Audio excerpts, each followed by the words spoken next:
Je m'appelle Jean-Paul Jacquet, je suis professeur émérite à l'Université de Strasbourg et directeur général honoraire au Conseil de l'Union européenne.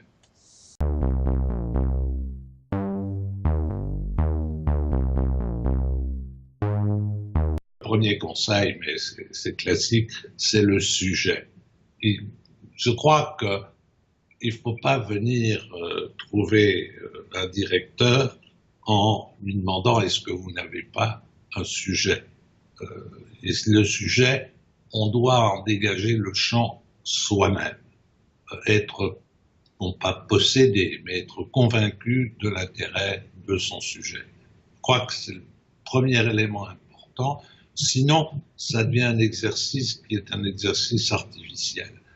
Le second élément, c'est qu'aujourd'hui, la doctrine n'est plus, malheureusement, exclusivement française.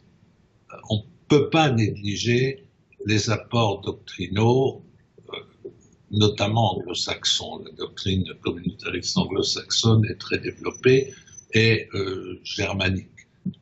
En fonction des langues que l'on peut pratiquer, mais je crois que les apports anglo-saxons et allemands, et les Allemands écrivent souvent en anglais, sont extrêmement importants. Ne pas faire une recherche qui se focalise uniquement sur des sources qui sont des sources purement nationales.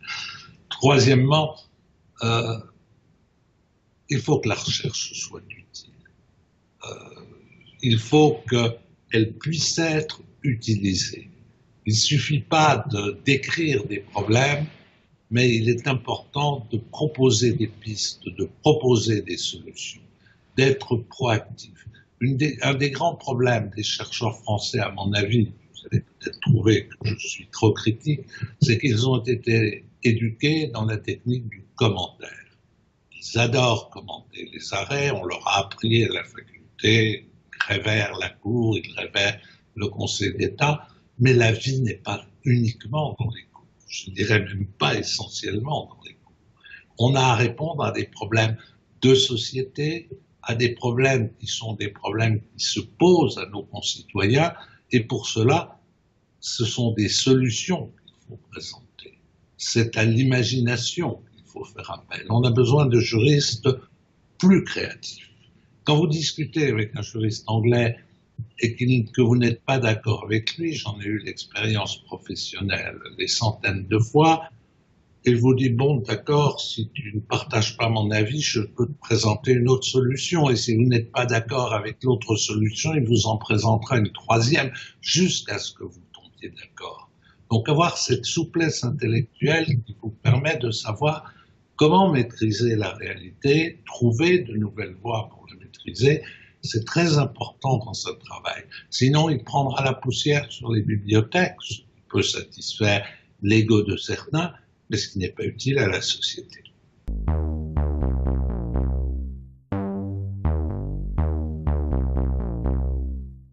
Moi, mon domaine, mon champ essentiel, ça a été depuis toujours le droit institutionnel. Donc c'est dans ce domaine que je réfléchis. Les thématiques sont des thématiques bien connues. On peut les retracer. C'est le combat entre l'intergouvernementalisation et le communautaire. Mais je pense que c'est une thématique qu'il faut dépasser. Mais il y a dans cette tension des éléments intéressants à creuser. C'est aussi la thématique que j'appellerais de l'efficacité. On s'aperçoit que progressivement, l'essentiel du pouvoir réel n'est plus détenu ni par la Commission, qui n'en a jamais vraiment eu, ni par le législateur, mais détenu par les agences. Le phénomène des agences est devenu un phénomène majeur et encore peu étudié. Enfin, bien entendu, il y a des thématiques sectorielles qui sont essentielles. Toutes les thématiques qui tournent autour de la sécurité sont fondamentales pour susciter l'adhésion des citoyens à l'Union européenne.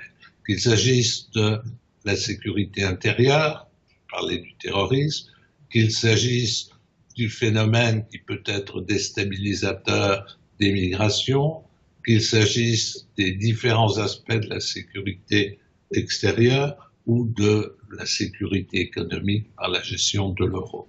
C'est les nouvelles formes de gestion par les agences et justement le recours aux agences pour gérer ces formes de sécurité.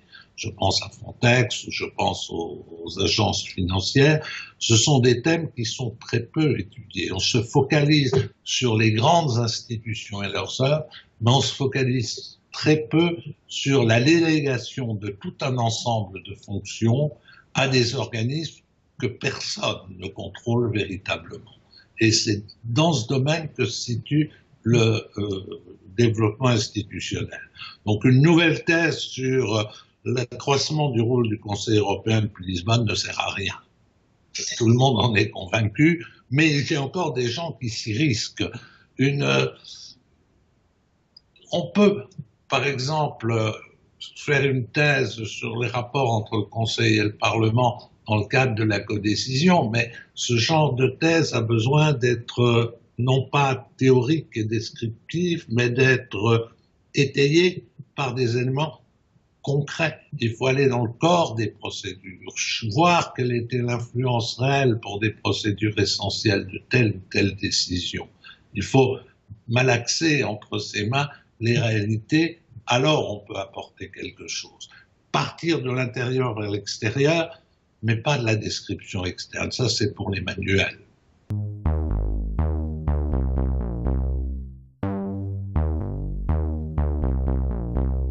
D'abord, il faut un sujet.